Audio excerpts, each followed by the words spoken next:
Welcome, welcome, good evening, good afternoon, happy Sabbath, wherever you are listening, wherever you'll be listening. We want to welcome you to a special prophecy update and end times tonight. We think it's important at Book and Healer to do that. Jesus warns us in Matthew 24, to watch the signs of time so we can know what time we are living in. Tonight, we're just going to give you a little update on where we are in prophecy and what's going on with world events. I'm going to show you a video by Advent Media Connect. You can follow their channel. You can go watch the full video. I use his video so I can explain to you guys what's going on. Bonsoir tout le monde.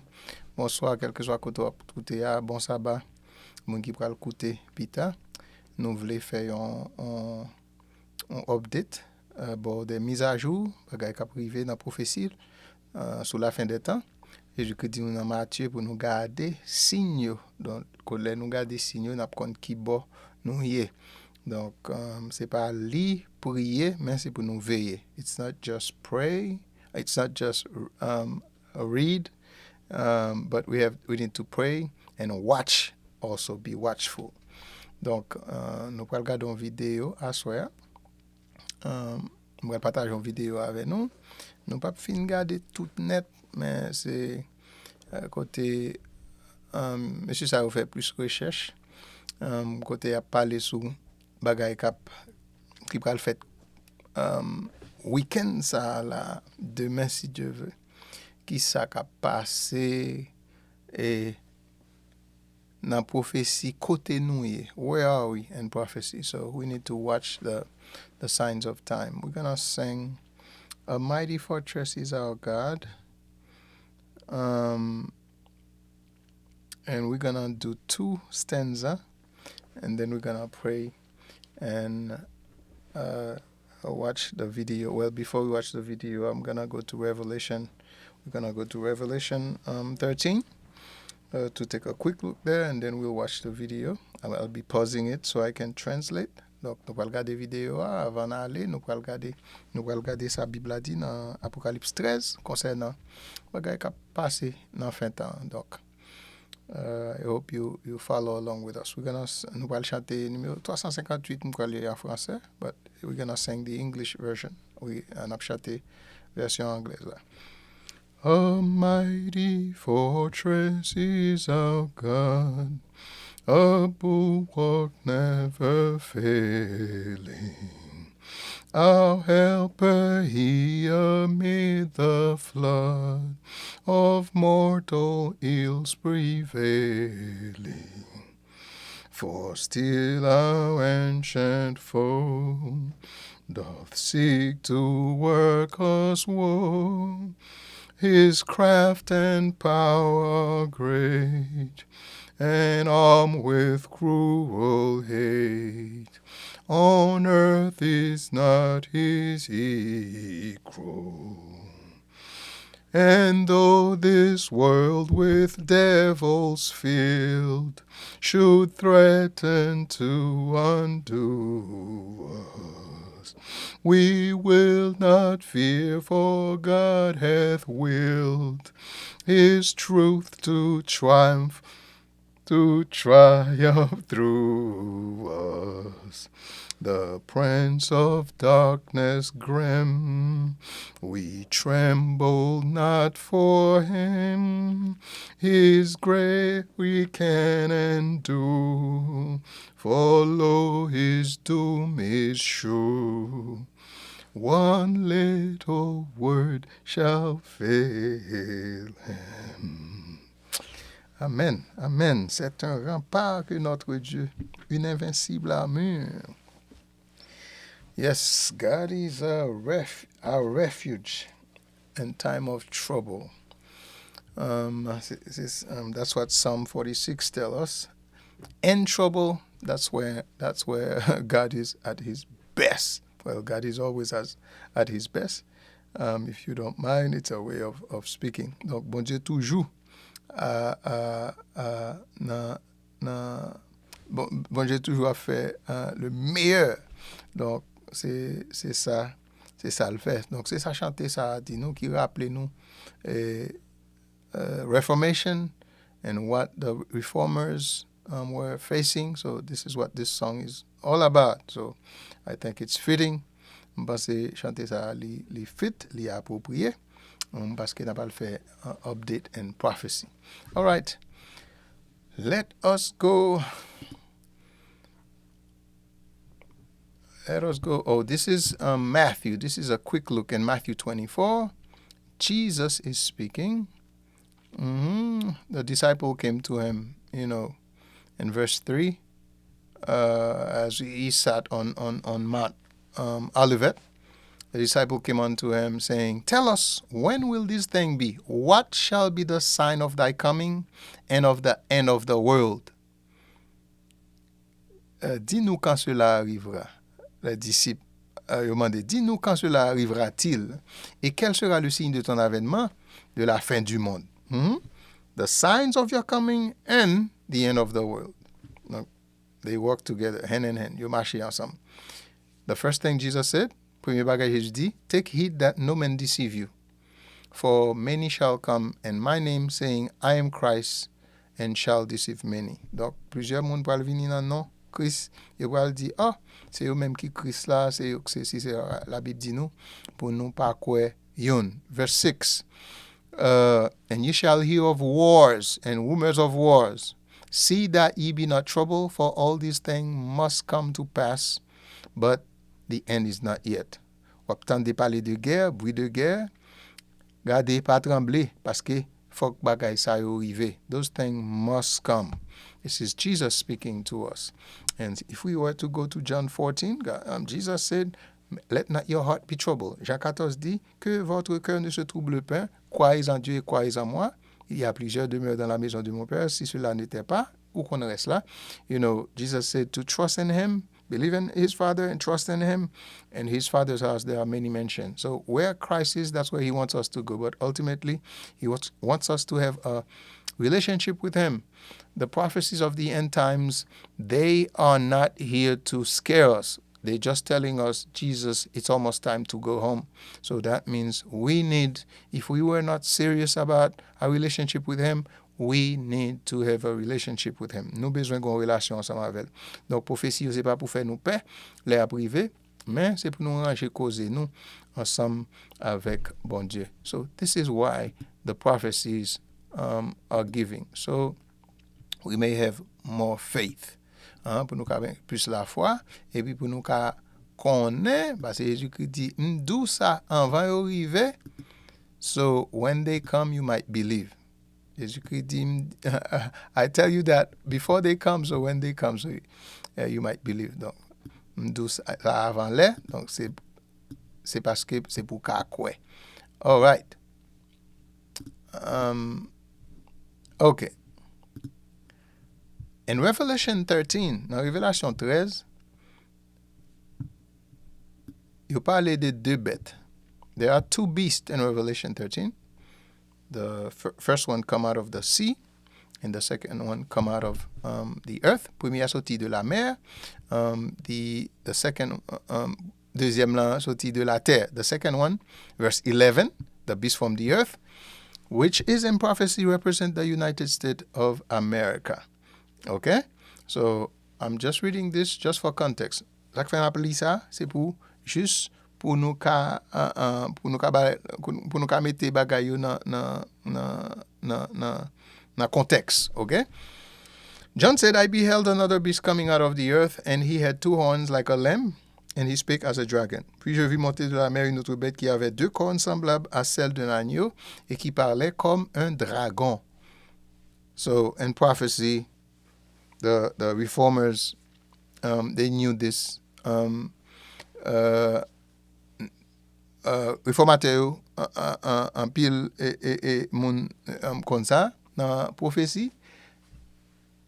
Et bête ça, deuxième bête ça, c'est États-Unis d'Amérique que les représenter. qui ça États-Unis pral faire qui concerne nous comme ça? What will the US do that we're so concerned with this? Okay? So, what is it? Listen to this. And he exercised, verse 12, and he exercised all the powers of the first beast before him, and cause he causes the earth and them which dwell therein to worship the beast, whose deadly wound was healed. So, bête là, elle exerçait toute l'autorité de la première bête en sa présence. So, the first beast of verse 1 to 10. Verset 1 à 10, c'est premier bête ça l'a parlé. Elle faisait, anglais a dit cause, elle faisait que, ça veut dire, c'est renforcer ça. Que la terre et ses habitants adoraient la première bête. Notice, it is about worship. It says it causes them that dwell on the earth to what? To worship the beast whose deadly wound was healed. Donc, pour adorer première bête là que la blessure mortelle t'est guérie.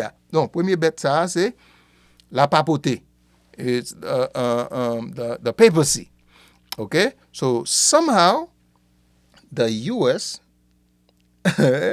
gonna shake hand with the papacy and the false prophet, which is apostate Protestantism, to cause the inhabitants of these United States, and it will be global, cause them to worship. So the issue here is it's about worship.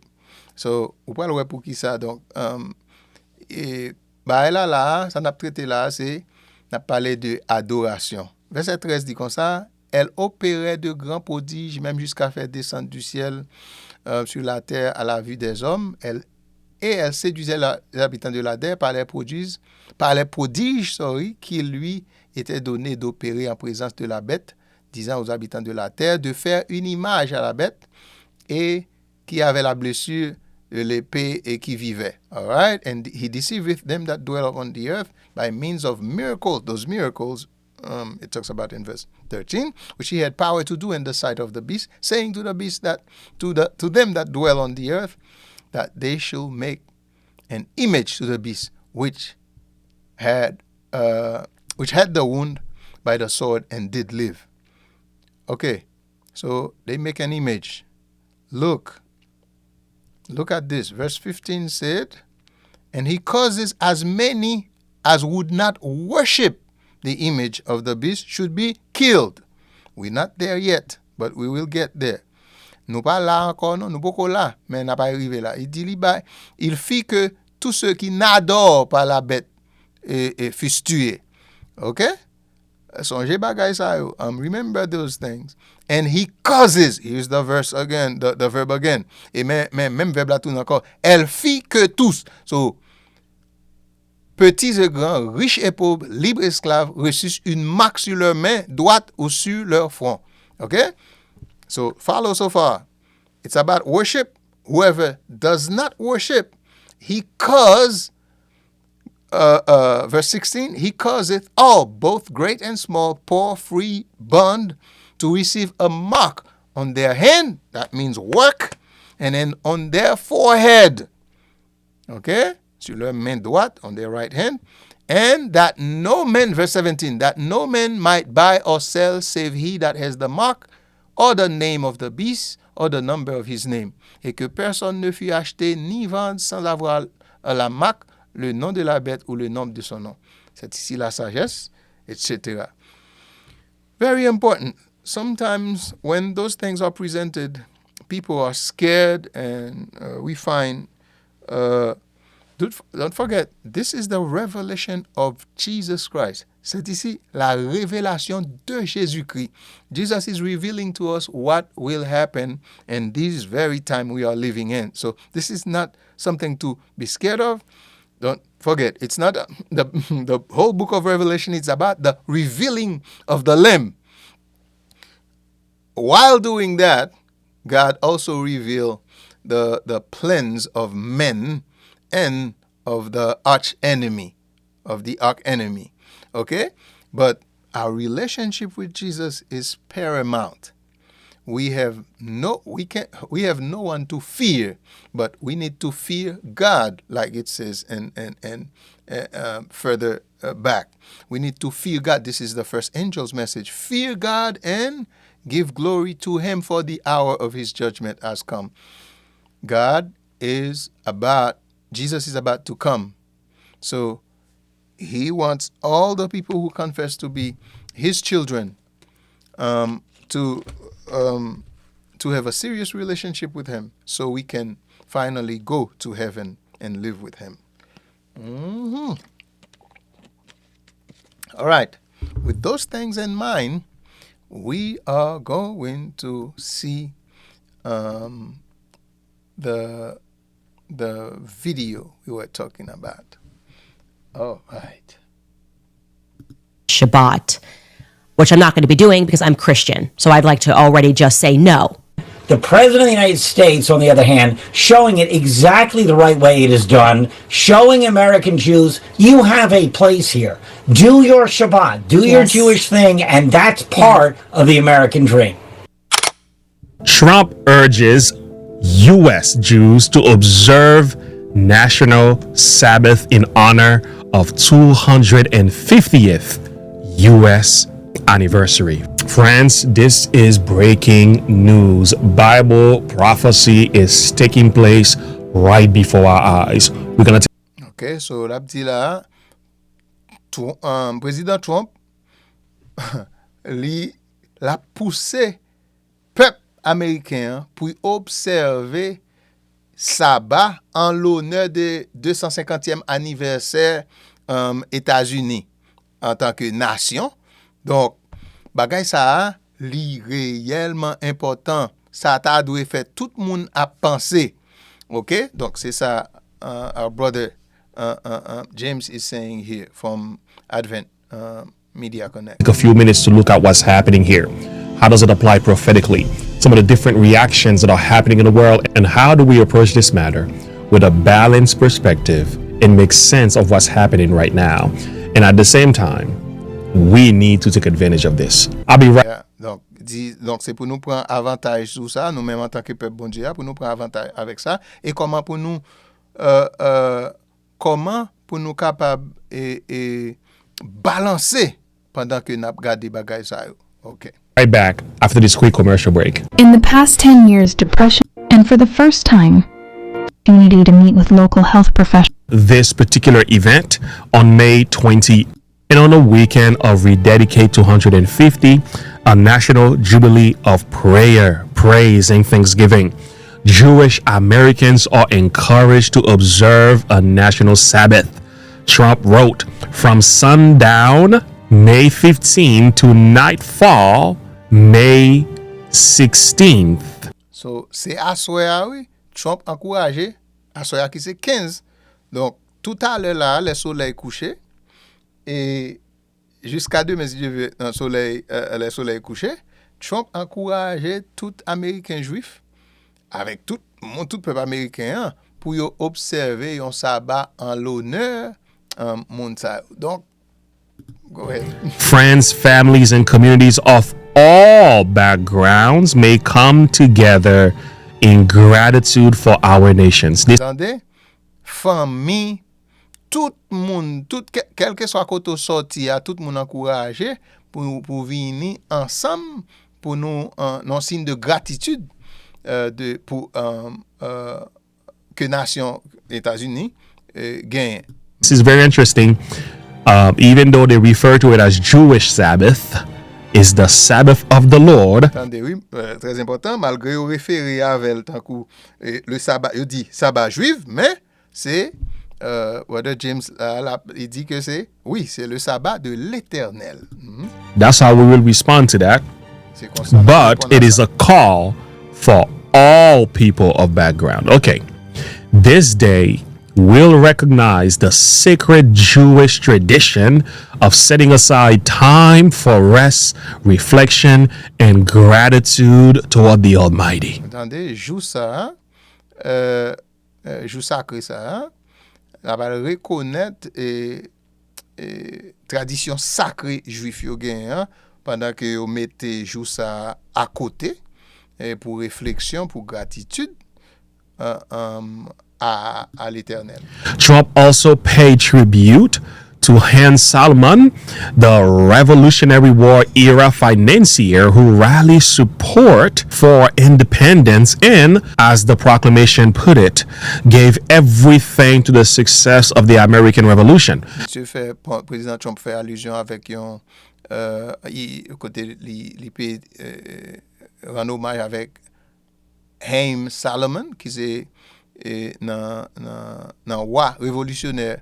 Monsieur c'est lui-même qui était financier et bah ça qui était rallier tout le monde et font proclamation côté monsieur te bail tout bagaille pour révolution te ka gen succès. A parlé de révolution américaine. The proclamation declares, like so many Jewish Americans who follow in his footsteps, Solomon's legacy stands as a statement to the unshakable belief in the American promise.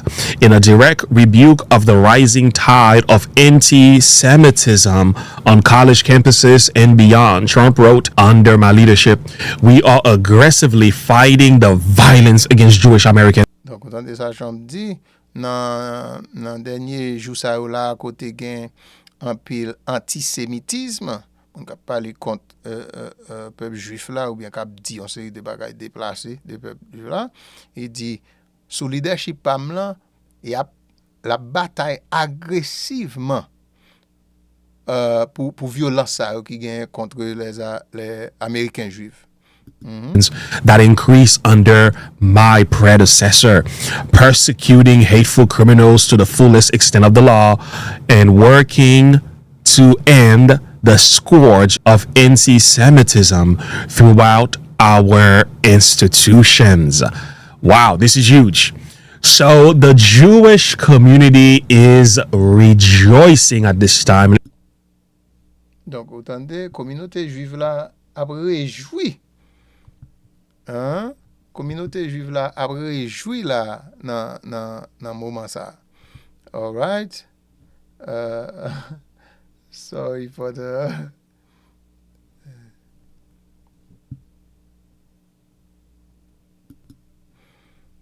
all right. Sorry, nous te font petit poser le réclame là. For the commercial we have paused it. The right way it is done, showing American Jews you have a place here. Do your Shabbat, do your Jewish thing, and that's part of the American dream. Trump has officially called for a national Shabbat. If this isn't your sign, I don't know what is. This is going to bring people together. It's going to bring families together. Let's see how many people we can get now to keep Shabbat this Friday. Let's go.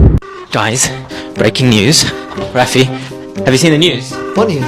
So Trump has announced, in honor of the 250th anniversary of America, he's asked everyone to observe a national Shabbat. What? Really? Yeah. That's amazing. I mean, like in the world that we live in, the fast-paced world where no one has a second to breathe, to just have a minute to stop, take stock of the week past, and think about the week that's going to come. I mean, what's better than that? Phenomenal. Thank you. Let me share a few slides with you.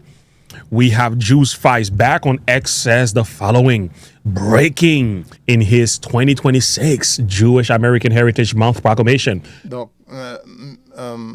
Brother James, frère James, donc là, li là, comment, ou ka imaginer comment on dal et juif, comment il a réjoui pour bagay ça, comment il est content.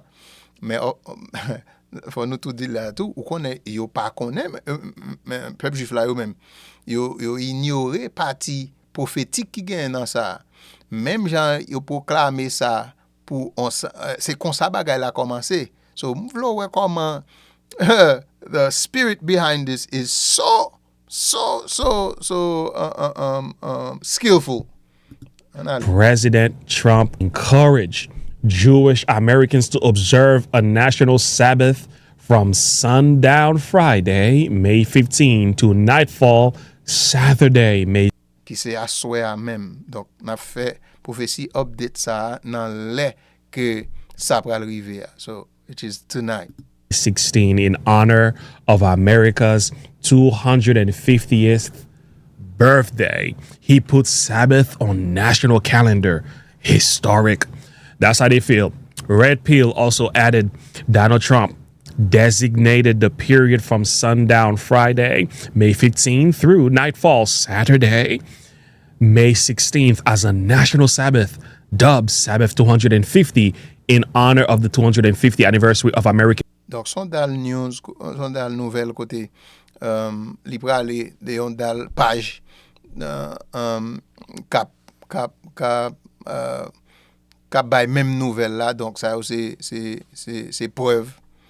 Independence. Note the seventh day, the day seventh Sabbath is not Jewish. It is biblical commandment for all people, for all generation. Now, in part, I will certainly agree with that. But Excusez. Et Red Pill qui fait commentaire ça, il dit notez que le 7e jour qui c'est sabbat, li pas pour juif. C'est commandement biblique là pour tout le monde et pour toute génération. On y a frère James dit lui-même, oui, il est d'accord ensemble avec ça, mais you and I know where this could possibly go. Yeah. On a recent discussion on the Watch moi-même avant nous connaît qui ça, qui côté bagay ça après aller, OK?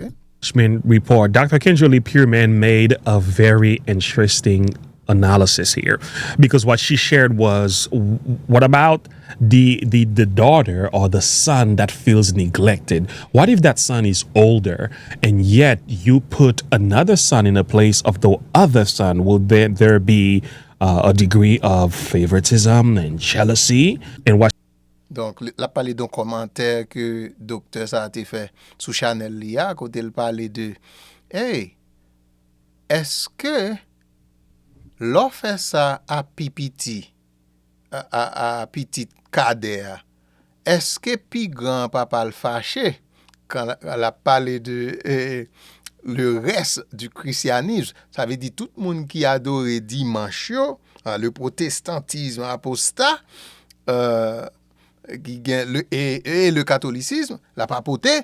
Donc, est-ce que vous pas le fâché tout vous-même? Donc, c'est pour ça que Omzel t'a fait ça. she was applying is, how do you think the Christian world is going to feel about this? Wouldn't this bring about a retaliation from them? Take a listen. You know, I mean, think about it. Justin, you got two boys. If you decide you're going to do for the little one something that you're not doing for the older one, what's he going to say?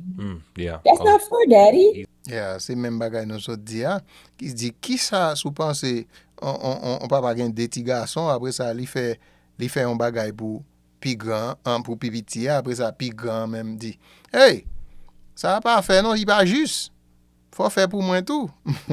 You did that for him. Why you not doing that for me? You know, right? Yeah. I got two daughters, so you know I have to make sure that I'm fair. Because they're going, oh, mom gave me this. She did, well, she didn't give me that, right? And so, you know, you got your big lead of your base group who is channeling to you and telling you, you know, about Sunday, but you also have personal relationships with people who worship on a different day. Yeah, donc la parler de président qui fait ça, il y a une relation ensemble avec on tal, il affilié avec on tal l'autre monde qui observe dimanche et puis qu'à l'église dimanche qui observe dimanche. The Sabbath. Okay? So that's the angle that I'm coming from. We don't C'est angle ça que l'a sorti lui-même. have to guess. Reason and Theology Media has this to say. This is a Roman Catholic. Why Donc ça Reason and Theology Media ou bien raison et théologie média ça qui c'est un média catholique. does a professing Christian wants us all to celebrate the Jewish Sabbath? Dano Shabbat Shalom. Trump is welcome to keep the Sabbath if he would like, though I am not sure how that makes sense from a New Testament paradigm. Tande comment qui ça répond? Reason and Theology Media, il dit, well, Trump ka fait pas, s'il voulait observer ça bas, il est capable, mais il dit, il pas comment ça fait sens selon du point de vue du Nouveau Testament, il pas comment ça fait sens pour les Américains pour faire ça. But calling on Americans to do so is odd, he said. Why doesn't he call on Americans to celebrate the feast of the Annunciation of Eid al-Hala? Why does everything from him have to be Jewish oriented? Il dit, pour qui ça, il va faire Américain célébrer une fête Eid al-Adha, qui c'est un musulman, en fait musulman. Il dit, pour qui ça, il pas fait ça, pour qui ça, bagay là, c'est une orientation, l'a toujours orienté vers la nation juive. Occupied nation, he says. Do you think the Catholics are happy? I don't think so. Est-ce que vous pensez catholiques sont contents? Non. Mr. Gerald Wayne said this. Trump wants all of the Gentiles to observe the Sabbath.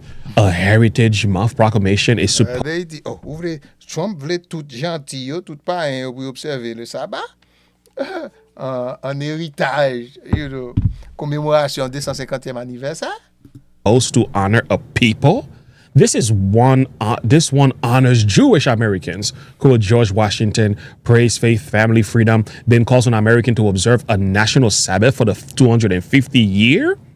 America has mastered turning unity into a campaign service. C'est dit comme ça que, hey, si c'est ça Trump a fait, eh bien, yo maîtrisé méthode ça, côté, yo fait tout bagay, yo uni tout monde derrière une seule cause pour une campagne électorale. Here is another thought.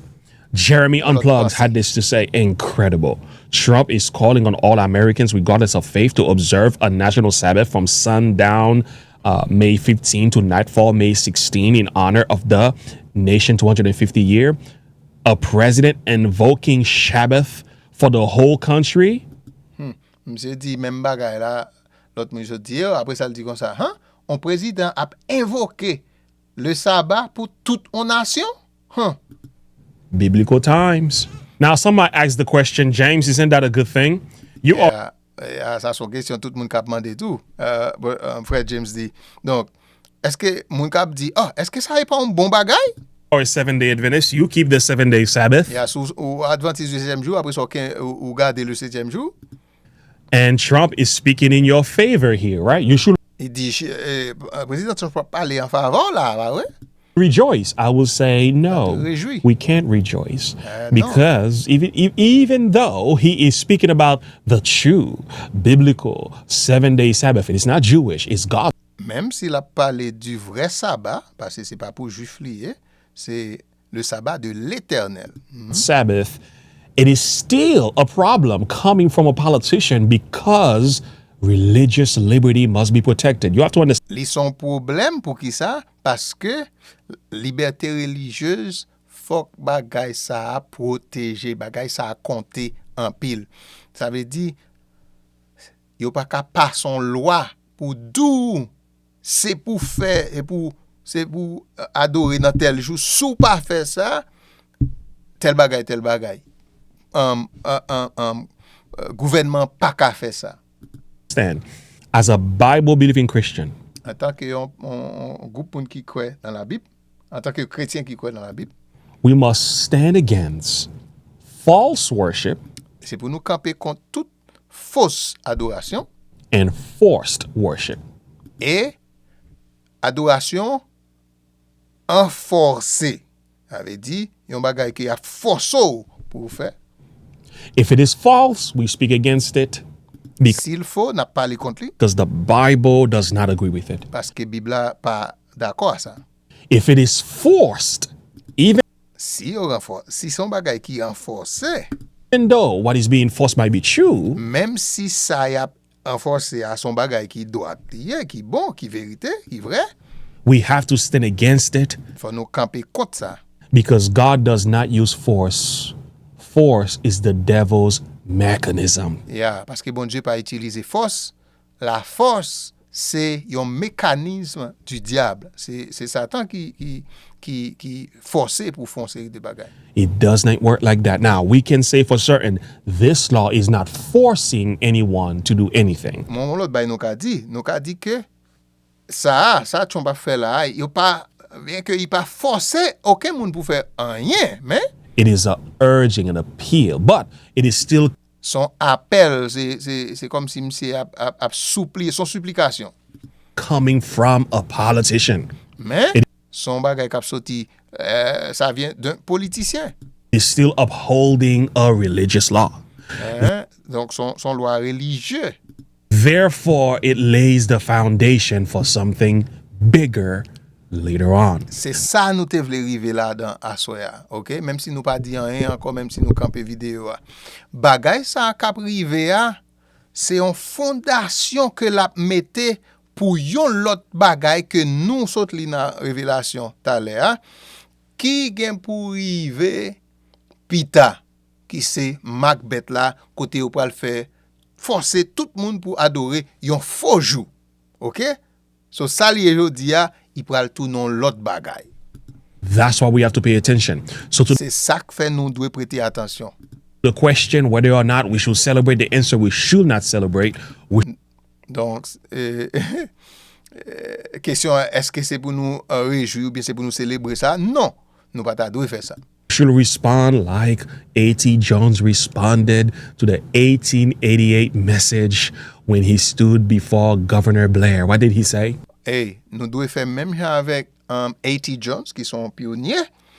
C'est pour nous répondre même avec même Jean là où t'es passé loi du dimanche en 1888. A.T. Jones, nous pas bien regarder toute vidéo, nous ka aller sur Advent Media, nous ka dans écran, Advent Media Connect .org, so nous ka suivre channel ça. N'a pas regarder toute vidéo ça, Brother James.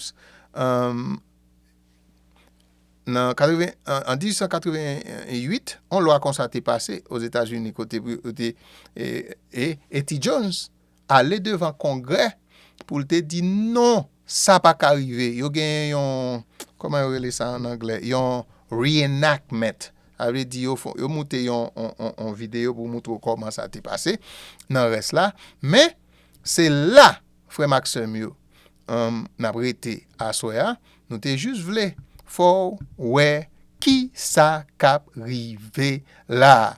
Et m'kwe dimanche ça gon bagay cap rive aussi gon l'autre gros bagay que cap fait dans mall Washington aussi président Trump gon l'autre bagay encore oublié ça li but ça m'te vle faire Noël, so I wanted you guys to see this thing. We wanted you to see that tonight.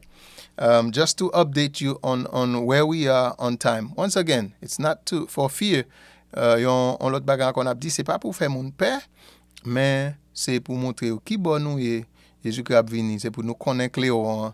Hey, on nous mette bakay et on nous mette la vie nous en règle. Let us put order in our lives by the grace of God, so we all can have that relationship, that we may know Christ, that we may be saved. For eternal life is knowing Christ.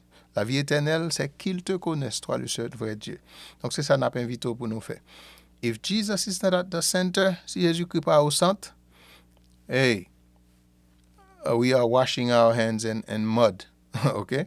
Donc c'est laver mes suies à terre. Si n'a fait ça. Donc c'est ça que fait nous te vle. Bon update ça à soya. We just wanted to give you an update tonight on where we are. So don't forget, if you didn't, many people don't know about it. So on Broken Healer Ministry, we wanted to just inform you about what's going on around this time. Nous juste vle informer ou nan Broken Hill. Nou sa ka prive nan tan sa la. All right? May God bless you all. Have a wonderful Sabbath. Go to church. Aller l'église, communier. Se relasyon nou, pa abandonner assemblée pendant que nous gen pour nous faire ça. Parce que pral rive un temps que nous pas besoin de ça. So, don't abandon don't forsake your assembly, like the Bible say, because there will come a time you will not you will not do so. But continuez fraterniser nous ensemble. Let us continue, fellowshipping together. Dear Heavenly Father, we just want to praise your name. We are living in a time, what we've studied in prophecy of Daniel 2. We are at the very toes of of this prophecy. We've seen the 4 kingdoms, and the last kingdom that will be set up on this earth is your kingdom, that will fill the earth.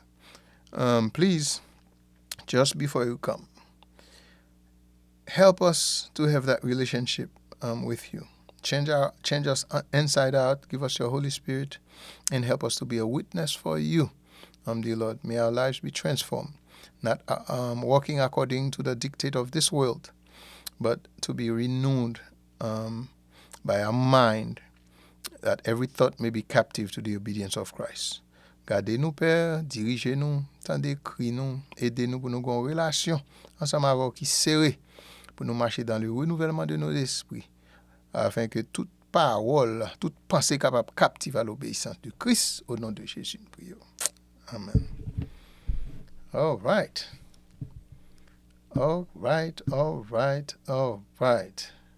Have a great Sabbath and a very beautiful weekend.